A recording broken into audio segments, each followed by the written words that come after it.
Shalom, kembali kita bertemu saudara yang kekasih dalam Tuhan Yesus. Saya yakin damai sejahtera Tuhan menyertai kita semua, maka kita ada hari ini, kita kuat hari ini, karena kita tahu Tuhan peliharakan kita.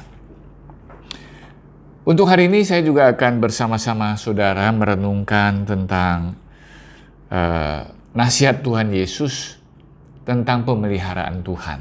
Ya.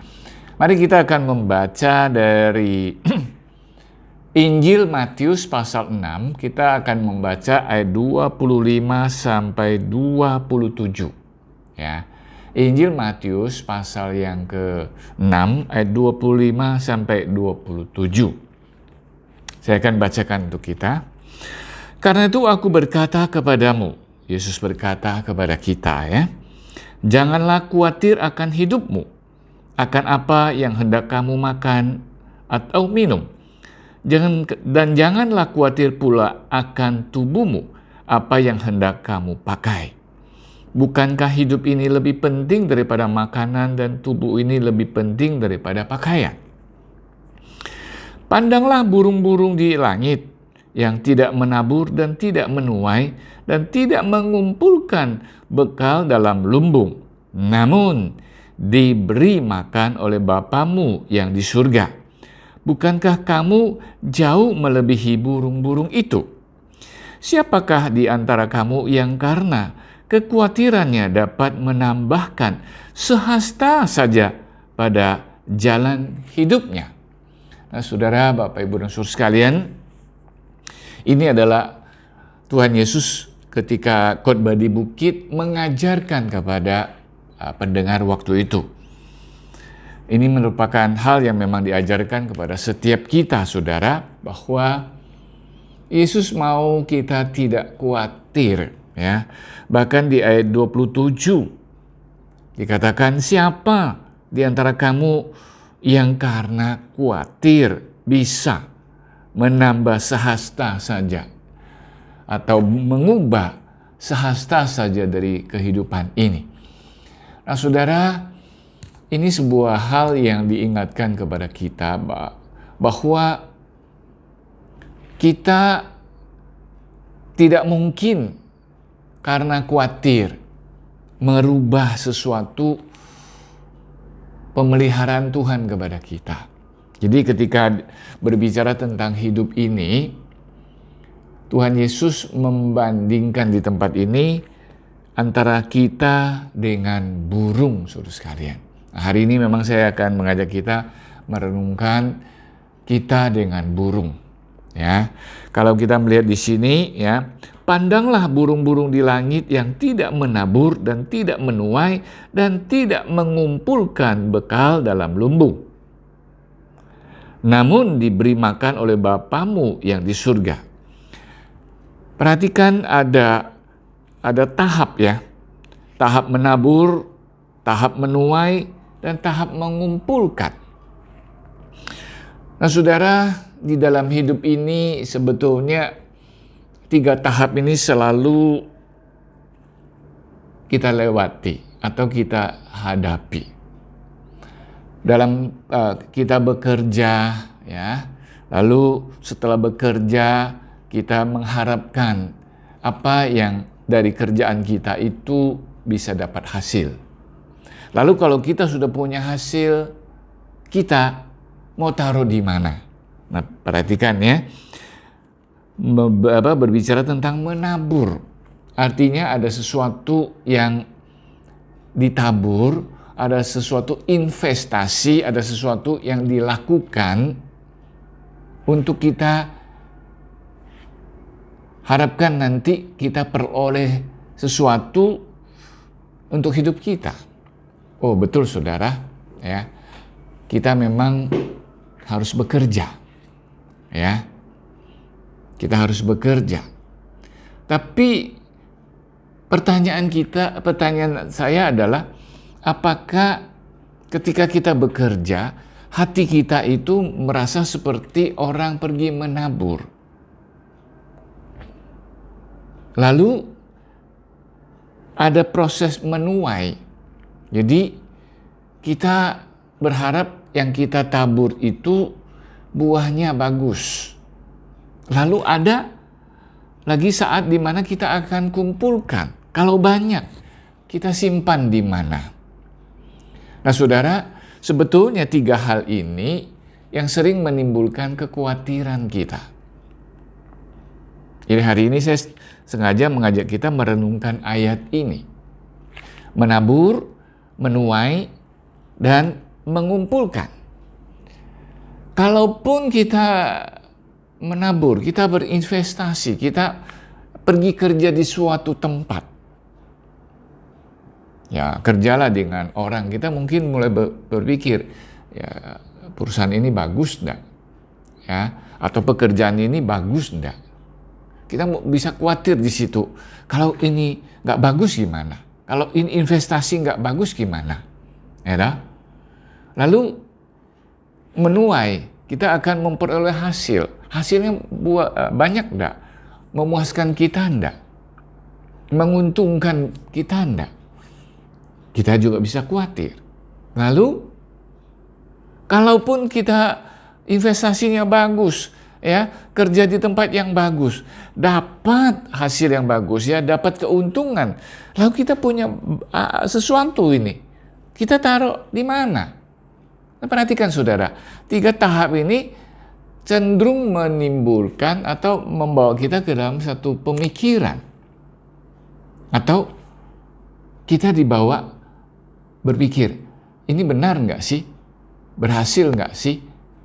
Nah, cenderung kita akan mungkin bisa di pengalaman kita atau lihat orang lain, bisa jadi kita merasa, wah kayaknya nggak mantap ini. Tapi ada kalanya juga kita, oh ini mantap ini. Kalau orang lain punya begini bagus. Oh saudara, semua ini nggak bisa saudara. Kalaupun kita merasa, oh nggak mantap ini.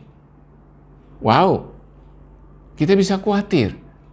Tapi bahaya juga kalau kita, wah ini mantap, ini orang lain bisa begini. Pasti kita juga akan dapat hasil yang sama. No, saudara, bisa jadi kita malah jadi kaget ketika terakhir.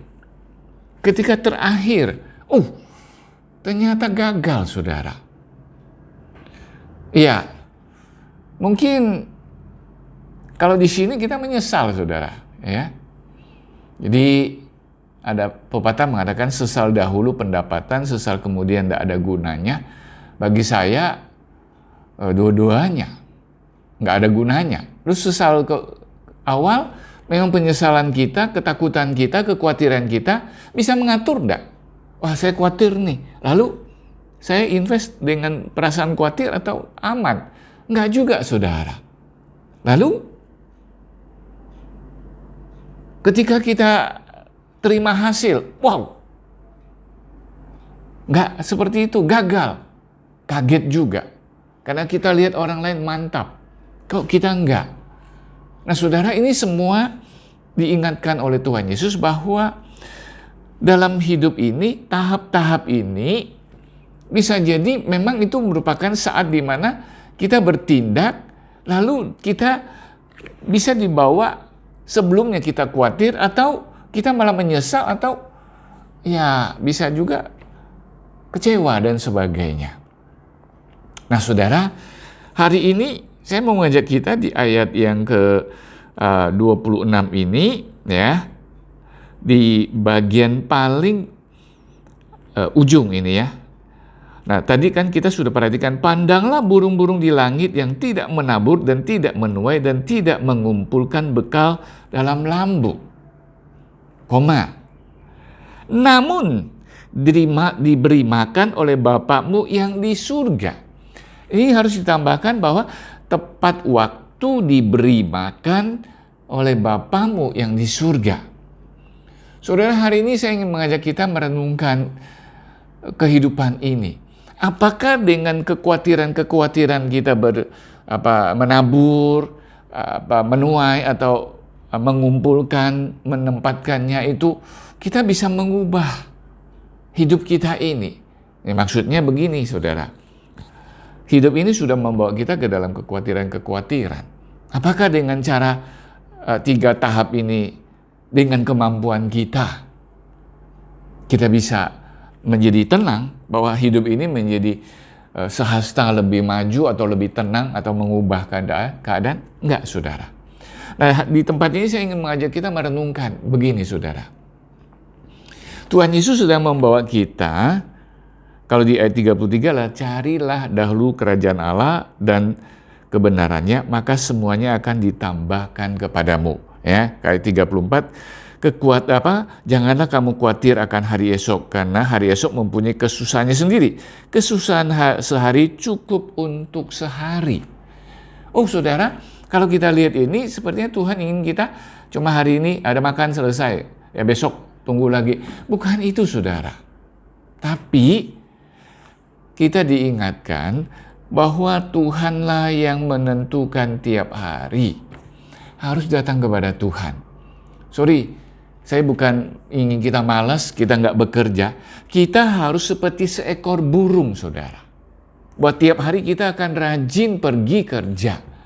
Dan kita percaya kerja yang perginya kita bekerja adalah kita pergi mengambil yang Tuhan sediakan buat kita.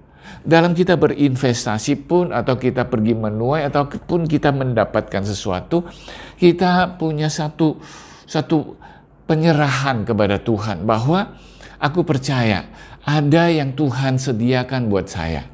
Seperti Ibu Teresa, dia mengatakan biarkan semua anak-anak lahir, sebab bagi mereka sudah ada yang Tuhan sediakan buat mereka. Nah saudara, ini kembali kepada penciptaan ketika Taman Eden. Sebetulnya Tuhan menciptakan Taman Eden, lalu manusia ditempatkan di situ. Dan tiap hari manusia tinggal ambil. Manusia harus pergi ambil. Tapi ambil yang Tuhan sudah sediakan buat dia. Saya berharap saudara dalam hidup kita ini, di tengah kesulitan ini, ada hal yang kita perlu yakini bahwa Tuhan ada hari ini buat kita dan dia sudah menyediakan buat kita. Kita memang harus kerja. Kita minta Tuhan hikmat ketika kita melangkah bekerja atau pergi berinvestasi atau apapun. Kita cari apa yang Tuhan kehendaki, kita lakukan itu. Apa yang kita percaya. Di sana Tuhan bertanggung jawab untuk memberi makan kepada kita seperti dia memberi makan kepada seekor burung pada waktunya. Amin saudara. Nah, saya ingin ini menjadikan sesuatu yang kuat dalam diri kita, bahwa kita tiap hari hidup, kita memang bersandar kepada Tuhan. Ada sih yang perlu kita simpan dan apa, itu pun dalam konteks, kalaupun kita mau simpan di lumbung, itu pun dalam konteks bahwa biarlah Tuhan engkau pakai ini untuk menjadi sesuatu yang memelihara aku. Jangan kita percaya bahwa ini yang kita simpan itu yang sanggup, tapi Tuhan akan pakai. Tuhan akan jaga. Amin. Tuhan memberkati.